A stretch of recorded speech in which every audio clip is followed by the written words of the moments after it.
quelques pas derrière cet enfant se tenaient les deux autres adolescentes. L'une était presque du même âge que la première, mais en plus robuste et à l'aspect plus populaire. L'autre était déjà plus adulte. Elle devait avoir 16 ou 18 ans au maximum. Elles étaient, elles aussi, habillées de blanc et la tête voilée, mais leurs vêtements étaient plus modestes. On aurait dit des servantes, car elles regardaient la première avec respect. Je compris que cette dernière, c'était Agnès. Celle du même âge, Emerantiana. Quant à la dernière, je l'ignore. Agnès, souriante et sûre d'elle-même, s'avança auprès de la plate-forme du magistrat. J'entendis alors le dialogue suivant. « Tu désirais me voir? Me voici. Je ne crois pas que, lorsque tu sauras pourquoi je t'ai fait venir, tu traiteras encore mon geste de désir.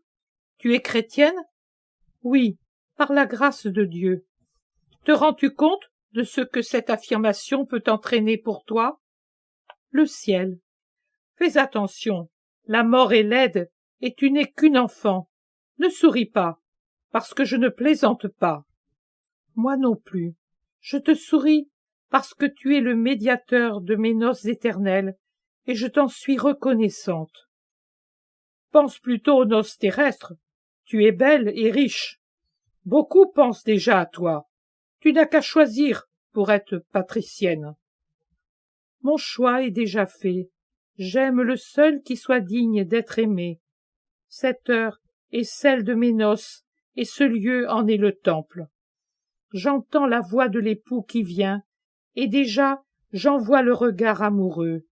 C'est à lui que je sacrifie ma virginité, afin qu'il en fasse une fleur éternelle. À ce propos, si tu te soucies d'elle et de ta vie, sacrifie tout de suite au Dieu. C'est la loi qui le veut. J'ai un seul vrai Dieu, et c'est bien volontiers que je lui sacrifie. Il semble alors que des assistants du préfet aient donné à Agnès un vase contenant de l'encens, afin qu'elle le verse sur le trépied qu'elle choisirait devant un Dieu. Ce ne sont pas là les dieux que j'aime. Mon Dieu, c'est notre Seigneur Jésus-Christ. C'est à lui que j'aime, que je me sacrifie moi-même. Il m'a semblé à ce moment que le préfet, irrité, ait ordonné à ses assistants de mettre les fers au poignet d'Agnès pour l'empêcher de fuir ou de commettre quelque acte irrévérencieux envers les idoles. À partir de cet instant, elle fut considérée comme coupable et prisonnière. Et la Vierge se tourna vers le bourreau en souriant. « Ne me touche pas, je suis venue ici spontanément, parce que c'est là que m'appelle la voix de l'époux qui du ciel m'invite aux noces éternelles. Je n'ai pas besoin de tes menottes ni de tes chaînes. C'est seulement si tu voulais me traîner faire le mal qu'il te faudrait me les mettre. Peut-être même ne serviraient-elles pas, car mon Seigneur Dieu les rendrait plus inutiles qu'un fil de lin au poignet d'un géant. Mais pour aller à la rencontre de la mort, de la joie, des noces avec le Christ, non, tes chaînes ne servent à rien, mon frère. Je te bénis si tu m'offres le martyre. Je ne m'enfuis pas. Je t'aime et je prie pour ton âme. » Belle, blanche, droite comme un lys, Agnès était une vision céleste à l'intérieur de la vision. Le préfet prononça la sentence, mais je ne l'ai pas bien entendue. Il m'a semblé qu'il y a eu une interruption pendant laquelle j'ai perdu Agnès de vue, car mon attention s'était portée sur tous ceux qui s'entassaient dans la pièce. Ensuite, je retrouvai la martyre encore plus belle et plus jolie. Devant elle se trouvait une statuette en or de Jupiter et un trépied. À ses côtés, le bourreau avait déjà dégainé son épée. Il semblait faire une ultime tentative pour la faire plier. Mais Agnès, les yeux pétillants, secouait la tête et de sa petite main, elle repoussait la statuette. Le petit agneau n'était plus à ses pieds, mais dans les bras d'Emerantiana qui pleurait.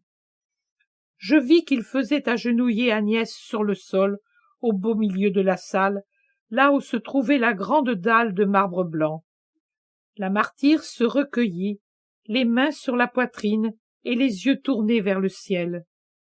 Des larmes d'une joie surhumaine perlaient à ses yeux, ravis, en une douce contemplation. Sans être plus pâle qu'auparavant, son visage souriait.